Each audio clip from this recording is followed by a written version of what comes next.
biar tidak ada pertanian semua itu adalah sama, kita satu rasa. Kalau kita nongkrong itu kan kalau nggak ngopi kan ya nggak nyambung, nggak lengkap. Oke, baiklah Bapak Ibu sekalian yang saya hormati, izinkan saya Yogi Mahendra untuk mendampingi dalam acara cadangan materi pada pagi menjelang siang. Untuk pertama kalinya perlu kita ingatkan pula Bapak Ibu, sedikit saya mengupas, Indonesia itu merupakan salah satu negara yang terbesar penghasil kopi setelah Brasil, Vietnam, dan Kolombia dan Indonesia. Itu kenapa kita itu kalah dengan mereka? Karena yang pertama itu yang saya tahu bahwa kopi itu 60% itu adalah bibit dan cara budidaya. 30%-nya itu adalah penanganan pasca panen dan 10%-nya mungkin atau 20%-nya mungkin para barista atau pencinta atau peracik kopi. Itu mungkin Bapak Ibu. Jadi kalau saya ingatkan pula bahwa potensi kopi di setiap wilayah khususnya di Kabupaten Mojokerto sendiri itu adalah sangatlah besar. Namun belum bisa kita kelola secara maksimal karena proses budidaya hingga penanganan pasca panen menjadi syarat penting dalam menghasilkan kopi yang mempunyai ciri khas. Kami dari Dinas BLD ini selalu mengharapkan bahwa kopi ini bisa mengangkat potensi kopi lokal yang ada sebagai kekuatan baru dalam perekonomian, apalagi dalam era milenial pada saat ini yang kata tadi Kepala Dinas Pak Adi tadi mengatakan akan menjelang 5.0. Sekarang mana sih Pak anak kopi shop kan sudah mulai bermunculan. Kalau saya itu kelahiran Gresik, dimanapun Kandang Jengkal itu dimanapun itu adalah warung kopi. Kalau udah kenal Gresik itu ya sudah warung kopi, tapi bukan kopi shop, kopi tubruk. Kopi tubruk yang dideplok pakai apa itu Pak? Kadang-kadang letaknya itu di atas gitu loh. Nah itu mungkin kalau anak-anak sekarang mungkin nggak mau mungkin gitu loh, maunya di kopinya ya kopi jati jiwa, poin kopi dan sebagainya gitu. Kalau semua mengatakan hal seperti itu UMKM saya Pak gitu loh, saya edukasi lembaga pengembangan usaha ekonomi desa. Kalau saya ngerajai seperti Mas Udin ini sukanya kopi jati jiwa, Jin kamu beli kopi jati jiwa, UMKM Udin nggak jalan seperti itu. Nah itu kita mengingatkan pula bahwa potensi kopi ini merupakan salah satu harus menjadi salah satu kekuatan perekonomian kita. Dan pada siang hari ini akan kita kupas terkait peningkatan nilai kopi yang akan disampaikan oleh Kepala Bidang Pengembangan Usaha Ekonomi Desa. Mohon maaf Pak, SDOK kita baru, jadi saya masih terngiang-ngiang yang lama. Jadi pengembangan usaha ekonomi desa yang akan disampaikan oleh Bapak Insinyur Adi Nafusi SPMM. Beliau adalah Kepala Bidang UED dan juga sebagai anggota Perkumpulan Petani dan Penggiat Kopi Indonesia. Nah, yang akan disampaikan kurang lebih waktunya 60 menit. Untuk waktu dapat kami persilakan. Terima kasih Mas Yogi. Bismillahirrahmanirrahim. Assalamualaikum warahmatullahi wabarakatuh. Mohon izin saya berdiri ya Pak ya. Walaupun kadang-kadang yang duduk juga berdiri. Ya. Baik Bapak Ibu sekalian, sehat semua ya? Alhamdulillah. Ada yang hari ini kurang sehat? Kalau barangkali kurang sehat, mari keluar sebentar kita mau. Baik, saya buka ya masker saya biar kenal gitu ya. Nanti kalau ketemu di jalan itu kan kelihatan sowongan gitu ya, kan bisa menyapa Pak Adi gitu ya. Gampang untuk kenal saya. Kalau Adi itu kan cuma 3 huruf ya, benar ya? ADI. Jadi kalau panjenengan ingat ayah dan ibu, pastikan panjenengan ingat saya. Karena ADI itu kepanjangan dari ayah dan ibu. Sama. Panjenengan kan juga berasal dari ayah dan ibu tuh. Jadi kalau ingat ayah dan ibu, berarti ingat saya. Baik, saya kemarin agak bingung untuk mengambil judul ini. Kayak judul tapi saya coba untuk inilah apa namanya, karena kita temanya adalah mengangkat kopi ya, mengangkat kopi Kabupaten Mojokerto. Saya mencoba mengangkat ini, peningkatan nilai kopi. Kita nanti akan perkenalkan tentang sebetulnya kopi itu rantai nilainya itu mulai dari hulu sampai hilir apa saja sih, gitu ya. Panjenengan barangkali petani kopi mainnya di on farm, iya. Bagaimana menanam kopi menghasilkan buah kopi. Nah, saya menyebutnya buah kopi. Karena apa? Banyak yang buah kopi itu belum jadi biji kopi sudah dijual. Iya kan? Ada yang kemudian panjenengan juga main sampai dengan menghasilkan biji kopinya, kan gitu ya? Macam-macam. Jadi kita akan mengupas itu ya. Dari budidaya sampai kita rasa kopi siap seruput. Nah, pilihan kata ini agak sulit ini. Ini tidak terwakilkan ya. Seruput itu tidak terwakilkan. Kalau minum kopi, masa glok. Kan nggak cocok ya? Nggak cocok. Minum kopi itu yang enak itu ya seruput gitu ya. Loh, ini sepaham nggak? Ya. Sepaham ya? Ya. Masa minum kopi sama nyeruput kopi itu beda. Betul ya? Kalau minum kopi glok. Kalau nyeruput kopi itu kita bisa menikmati cita rasa kopi di setiap hirup ya, di setiap seruputan itu kita bisa nikmati. Bicara itu masih banyak loh. Kita ini yang belum bisa menikmati kopi. Ya. Yang kopi itu begitu rada adem glok. Itu ngombe kopi kan. Ya.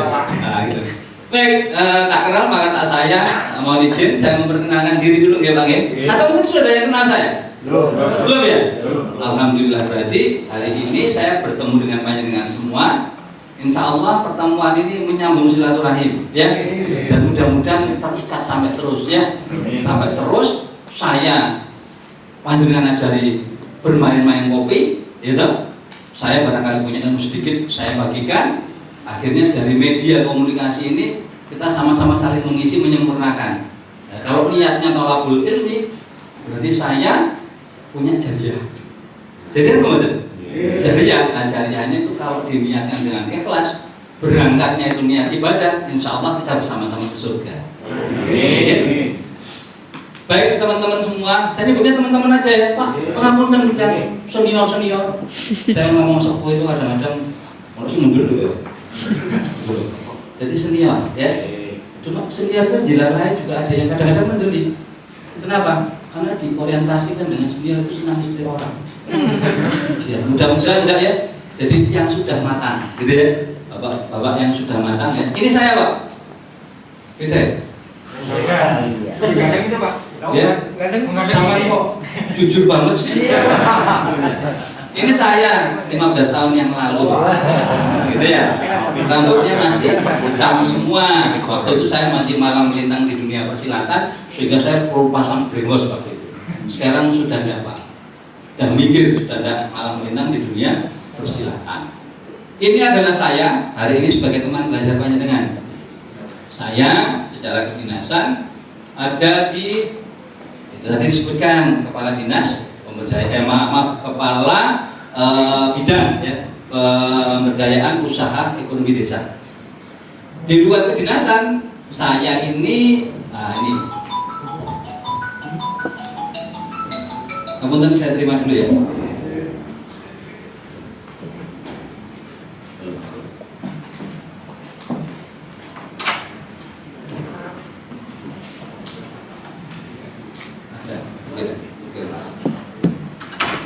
Bentar ya Pak ya, ini butuh di cepat ini responnya. Saya harus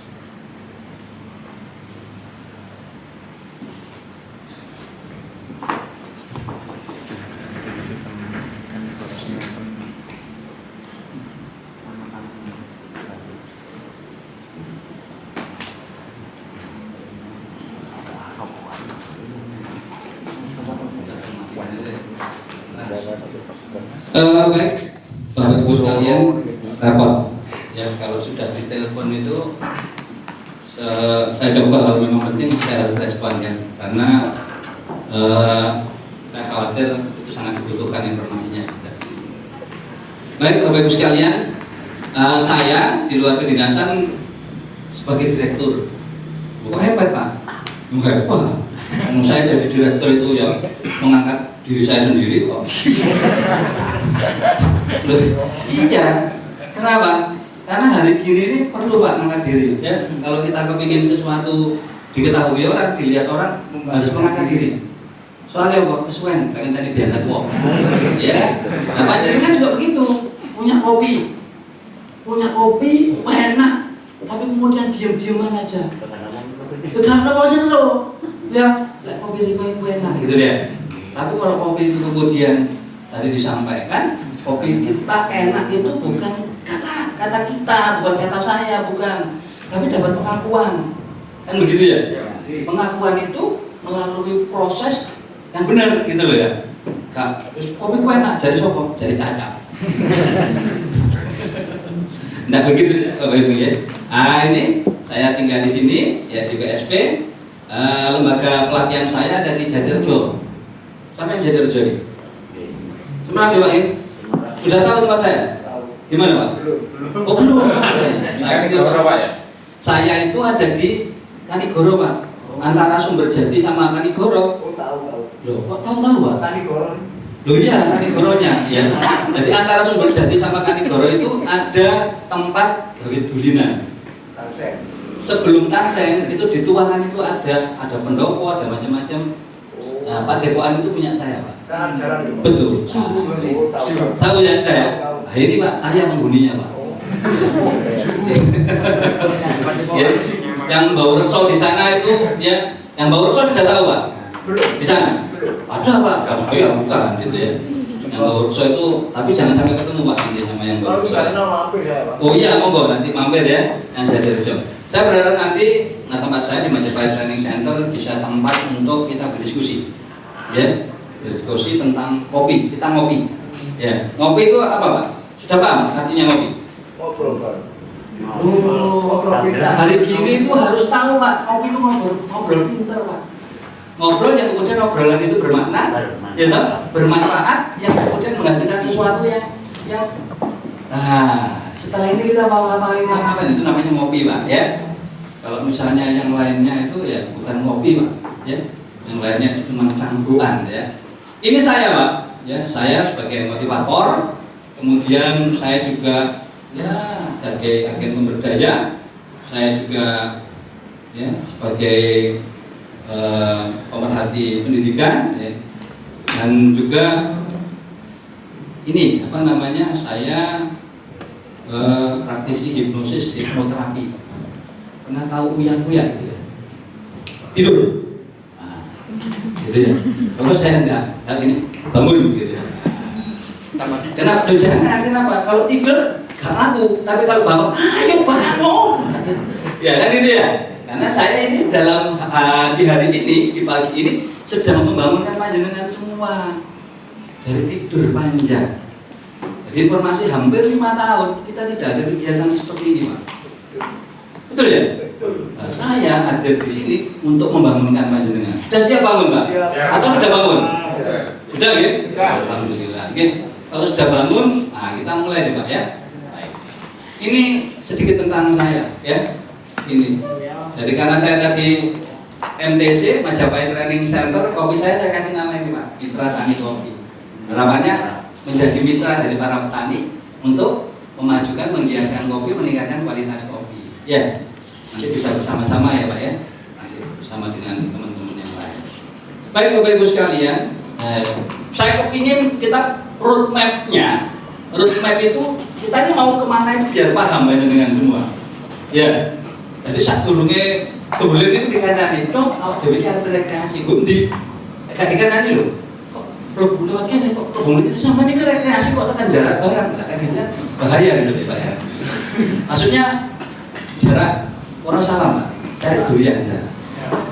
Jangan pikirannya yang enggak ya. Hari ini pikirannya harus positif, ya. Yang dimaksud sambil ketawa tadi jarak mana Pak? Oh itu salah Pak, salah ya. Jadi kok pikirannya jangan keras ya. Jarak, kalau salah cari durian, gitu ya. Atau di sini. Baik, tujuan pelatihan ini yang pertama memberikan wawasan tentang apa sih sebetulnya kopi berkualitas. Yang kedua, peserta mengetahui tata niaga kopi. Yang ketiga, peserta mengetahui penghargaan nilai dan harga kopi. Kemudian peserta memahami pentingnya teknologi dengan berbagai metode proses pada tiap tahapan. Nah ini yang terakhir Pak, ini penting. Mengajak peserta untuk menjadi pelaku bisnis kopi yang lebih cerdas. Ojo dolinan dodolan kopi, sajane sing didol itu duduk kopi. Apa Pak? Wifi.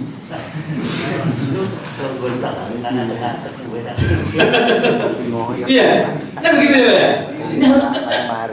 Dodol kopinya itu larang, itu namanya jual kopi cerdas. Tapi kalau jual kopi yang kurang cerdas ya itu tadi Pak. Antara ini dodol kopi apa dodol wifi itu nggak sekiranya jelas itu ya. Nah ini kemudian yang berikutnya peserta bisa mengambil peran ekonomi di berbagai tahapan proses. Saya paham sekali Pak, sebagian besar dari panjenengan adalah petani, ya kan? Ada yang pelaku sudah menjual, sudah processing, bisa katakan? Sudah ya Pak ya? Sudah processing? Alhamdulillah. Kok dari mana Pak? Dari Duyung, Pak Sinten? Pak Suwati. Pak Suwati, panjenengan? Limo. Pegangan Limo. Mantap ya. Panjenengan? Tapan Rame. Waduh, mantap ini. Ini Terawas rupanya sudah menggeliat ya. Yang lainnya belum ya? Belum. Baru ini ya budidaya gitu aja ya. Panen jual gitu ya, belum sampai proses. Baik, kalau sudah tahu gambaran ini kita mulai Bapak Ibu sekalian. Apa sih kopi? Sudah usah dijelaskan ya, tak pikir ya. Udah tahu lah kopi ini ekstrak tanaman ya. Kemudian dia memiliki kekuatan. Kekuatan itu baik kekuatan psikis ya, maupun kekuatan yang memang dihasilkan dari kafein ya, yang bisa macam-macam. Bisa kayaknya bersemangat gitu ya. Yang kayaknya kemudian saya gak ngantuk ya, semula ngantuk jadi gak ngantuk, menjadi bugar dan seterusnya. Oke. Sejarah kopi ini juga selintas saja ya. Ajane Pak Dewi itu tahu kopi itu manfaatnya itu teko kewan, ya. Dari siapa Pak? Kita tahu kopi bermanfaat Pak. Sudah tahu belum? Dari kambing Pak. Dari kambing. Jadi kopi itu belajarnya dari kambing. Karena ada ya pada saat itu ada tanaman liar berbentuk seperti buah seri yang kemudian dimakan sama kambing. Nah, kambing itu kemudian koyok kayak iso turun gitu. Ya. Harus gitu. Akhirnya kemudian diketahui bahwa iki ternyata lah, kemudian dicoba lah. Dicoba akhirnya sampai dengan sekarang bahwa manfaat kopi itu yang kandungan kafeinnya itu memang betul-betul bermanfaat buat kita semua. Ya, jadi belajar tekok hewan ya. Baik, ini adalah penyebaran kopi dunia. Bapak Ibu, ketika saya berbicara tentang penyebaran kopi, ini coba diperhatikan ini. Ada Belanda, ada Prancis, ada Portugis. Siapa mereka? Mereka adalah pelaku-pelaku ya koloni yang dulu istilahnya itu menjajah. Ya, menjajah ya. Jadi Belanda itu ya ini Indonesia, Sri Lanka. Kemudian Prancis dia ada di Haiti, Kuba, Jamaika, Puerto Rico dan Trinidad. Portugis Brasil. Nah, kita dulu saya kepingin enggak deh, ini aja di sini dulu aja. Pak, kenapa sih penjajah harus jauh sana datang ke Indonesia? Kenapa waktu itu? Mencari rempah-rempah dan kopi. Kenapa mencari kopi? Karena kopi itu menjadi bagian dari gaya hidup mereka. Rempah-rempah di sana dingin, kemudian mereka butuh kehangatan, kan dalam tanda kutip ya. Kehangatan itu ya memang rempah-rempah kita kan menghangatkan, ya kan? Ada kayu manis, ada lada, ada cengkeh dan lain sebagainya, itu menghangatkan mereka yang berada di daerah dingin. Itu mereka cari dan itulah yang membawa mereka. Dan kopi Kenapa? Mereka tahu benar manfaat dan cita rasa kopi kita, sehingga dicari sampai ke Indonesia. Berarti dari dulu kopi kita dihargai oleh mancanegara, sampai penjajah datang ke Indonesia karena urusan kopi, benar ya? Kenapa? Karena mereka menghargai kopi. Dan sampai sekarang kopi tetap dihargai. Tapi sayangnya kita sudah berbeda. Penghargaan mereka terhadap kopi di era terdahulu sampai dengan era sekarang buat mereka tetap sama. Kita berbeda. Kenapa kok begitu? Mereka dihargai, ya, mereka orang luar, ya, menghargai kopi itu karena memang kopi bernilai. Kita tidak. Mereka mencari kopi dengan kemurniannya. Mereka mencari kopi karena mencari cita rasanya. Kita di sini jauh dengan mereka. Kita di sini mencari kopi, coba pada orang kebanyakan yang dicari kopi apa sih? Bukan cita rasanya, bukan, tapi suasananya. Ketika kita ngopi, kita bisa ngobrol, kita bisa jagongan, kita bisa ngobrol ngalor ngidul dengan kehangatan suasana, betul? Betul. Itu yang berbeda. Sehingga kopi kita ini dari waktu ke waktu tidak naik kelas, tetapi justru turun. Kalau saya ngomong gini, saya salah. Menurut panjenengan? Kira-kira benar atau salah kalau saya ngomong gini? Benar. Karena apa? Di luar sana mereka tetap menghargai kopi. Begitu juga teh. Orang Jepang minum teh pakai upacara minum teh. Disiapkan mobilnya kayak topik, sak support. Di sini teh.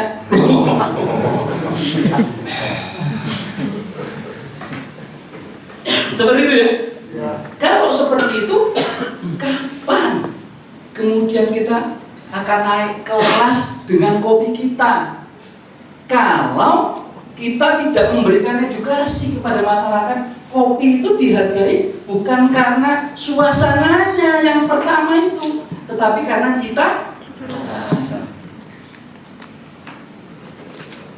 sehingga karena kondisi seperti itu berulang-ulang bertahun-tahun, semakin tidak tahu orang kopi sing enak koyo opo.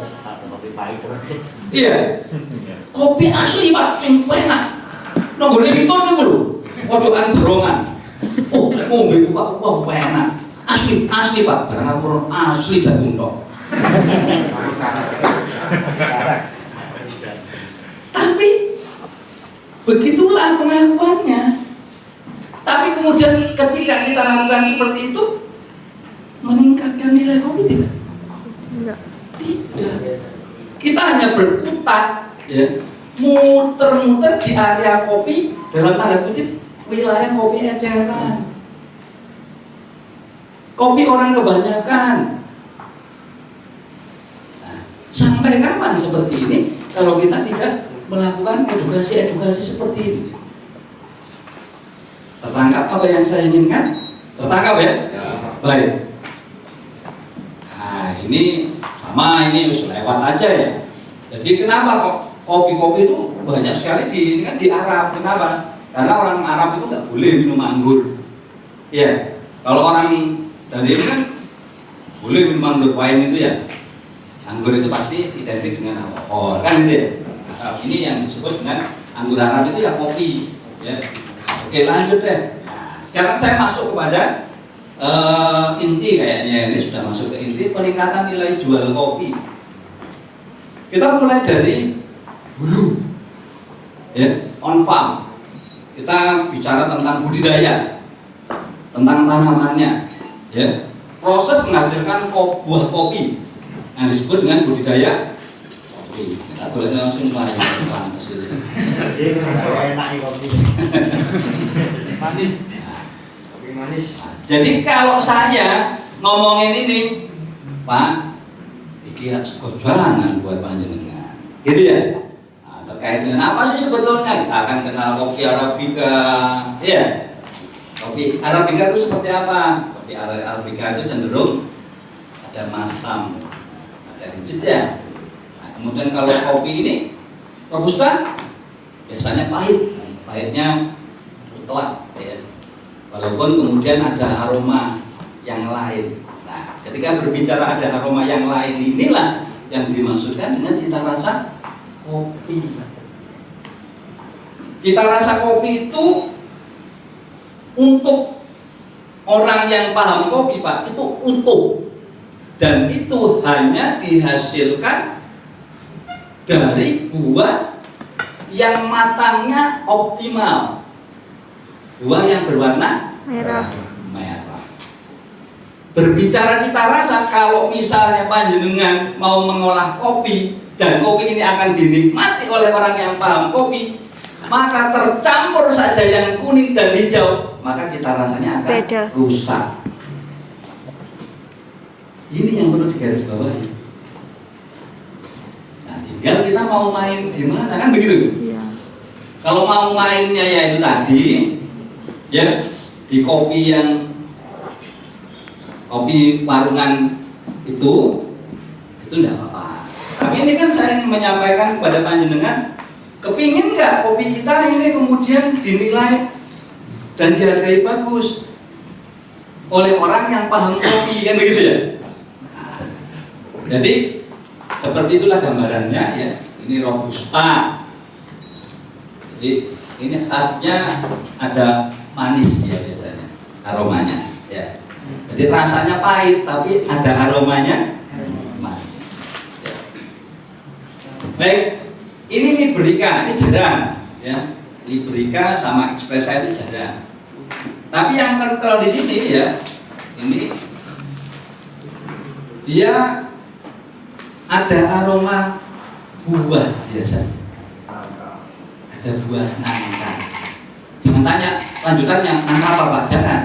Nanti saya jawabnya ya nangka toh. Dan jenengan kalau saya jawab nangka toh kan tambah bingung lagi, ya kan? Jadi mendingan nggak usah tanya, ya. Aromanya apa nangka? Sudah cukup, Pak. Ya. Jadi aromanya nangka. Nah, kemudian ini adalah buah-buah original, ya, yang budidayanya bagus. Nah, ini beberapa kopi yang ditanam di tempat yang berbeda akan memiliki karakter yang berbeda. Nah, ini kalau dari apa namanya karakternya ini kurang lebih kopi Liberica sama Excelsa ini hampir sama, Jadi ini kopi dataran rendah, ya. Jadi ini kurang lebihnya hampir sama. Yang berbeda apa? Fisiologisnya, ya. Jadi ada yang Expressa itu, kalau yang dari Jembul aromanya apa, Pak? Atau belum sampai ke sana? Nangka aromanya. Nangka. Banyak dari Jembul? Oh, enggak. Yang dari Jembul apa? Belum sampai ke sana. Belum teridentifikasi. Apa? Belum. Ya, nanti belajar. Teman-teman nanti diinformasikan. Ini ketika kita berbicara ini berarti kopi murni, ya, Pak, ya. Kopi murni bukan kemudian kopi ditambahi esensial, bukan. Ya, kopi murni yang seperti itu. Baik, kita lanjutkan Bapak Ibu sekalian. Nah, ini kan sudah nih tahapan budidaya. Wis panjenengan sudah tahu, ya kan, mulai dari nanam robusta itu jarak tanam berapa, kemudian mana yang butuh naungan, mana yang kemudian pembentukan atau pengaturan cabang dan seterusnya, ya kan, karena kopi itu nggak boleh tinggi, Pak, ya. Karena apa? Tinggi ya apa mana, ya kan? Lain sama cengkeh gitu, ya. Jadi memang dia harus terjangkau. Sehingga terjangkau itulah kemudian kopi ini butuh pemangkasan batang. Ini adalah peningkatan nilai jual kopi dengan model proses pengolahan biji kopi. tadi panjenengan sudah nanam kopi, jenisnya macam-macam, ya toh? Ada Arabica, ada Robusta, ada Liberica, kemudian ada Excelsa, ya toh?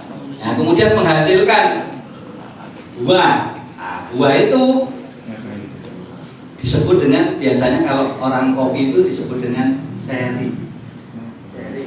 Ya, itu lek wong Jawa Mas, lek wong roto. Roto titik seri itu gak yo seri. Karena C itu kan dibaca C. Nah, bukan C ya, tapi C. Jadi buah seri. Karena ini kan buah ceri. Nah, gitu ya. Jadi buah seperti buah ceri itu ya. Nah, mereka nyebutnya dengan ceri. Nah, kalau sudah kemudian melalui proses menghasilkan biji, kalau kita biji kopi kan itu. Tapi kalau dunia perkopian nyebutnya Seri. green Bean. ya. Nah, ini udah tahu lah, nanti yang baru-baru ya ini green bean, green bean kok.